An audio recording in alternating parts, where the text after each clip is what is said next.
going for your host, Bitsy Byron. I don't know if you guys realize this, but Bitsy actually started FEMCOM, so give her another round of applause for doing this. Yeah, it's pretty fucking amazing. I am glad to see that there are no children in the audience. You'd be surprised. I was in a show recently in St. Albans, and there was a 12-year-old boy in the audience, and normally I don't do crowd work, but when I got up I felt compelled to do some crowd work because I felt like somebody had to apologize to his parents for all the years of therapy they were going to have to pay for. But here's why I don't do crowd work. When I first started doing comedy, there was a couple in the front row, and I thought, well, I'm going to do crowd work, and I went up and I said, "Sir, what do you do for a living?" And I handed the mic to him, but the woman grabbed the microphone and she said, "That's a good question."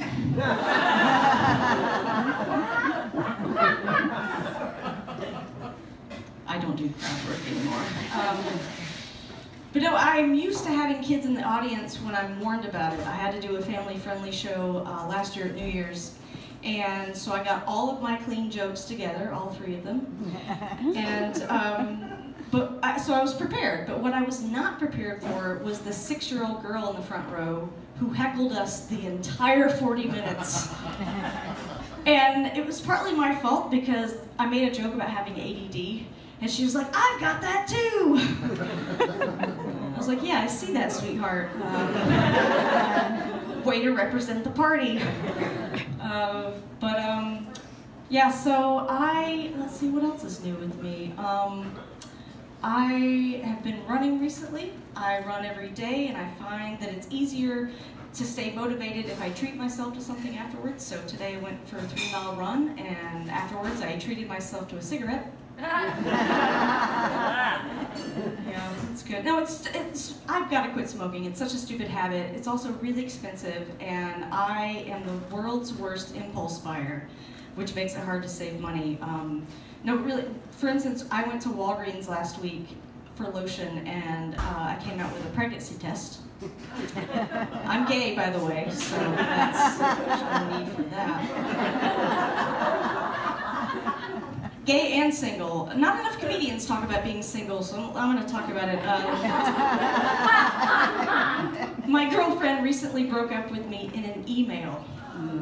Yeah. No, but listen, I'm not going to stand up here and talk shit about her because I'm not like that. Plus, thank you. I might want to sleep with someone in the audience tonight, so I don't want to seem like a complete asshole. But no, I mean, I told my friends this, and they were all like, "Yeah, I've been broken up plenty of times in an email or a text." And I was like, "Really? Who does that?" Also, what did these people have to do back in the day? Like, did they have to go down to the local telegraph office? "Hey, Howard, it's me again. Now let's change it up this time.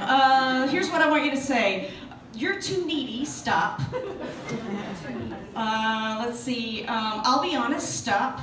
You were a rebound, stop. Take good care." Yeah, I always get that take good care line. Let's see, yeah, Bitsy's right, I'm originally from Alabama. Any fellow expatriates in here? Maybe, I don't know, I heard a woo! No, I never get that response. But when I moved to Vermont, it was weird. I always get this response. People would say, oh, you're from Alabama. That's so interesting. So tell me, how did you end up in Vermont?"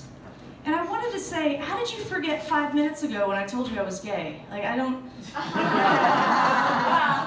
Seems self-explanatory. But I get it, you Vermonters, you don't get down to the lower 48 that often. I know. Because why leave the womb if you don't have to? I moved here and I was like, why does everybody hate outsiders? And then I was like, oh, you people have just been comfortably lying in the fetal position for 7 generations. Just get your own uterus. I do make a lot of jokes about Alabama, and my mom gets really upset, and she's always like, "Ashley, why do you always have to make jokes about Alabama?" And I'm like, "Mom, first of all, let's face it, the only good thing that's ever come out of Alabama is Helen Keller. And come on, she's not exactly, she's no Anne Frank, I guess is what I'm trying to say. Thank you, ma'am, for laughing at that. A lot of people are a little like, I don't know. Can I laugh at that? I'm not sure. I mean, Helen Keller's never gonna know. Because she's dead. That's my time, folks. I'm Ashley Watson. You give it a great audience. Thank you so much.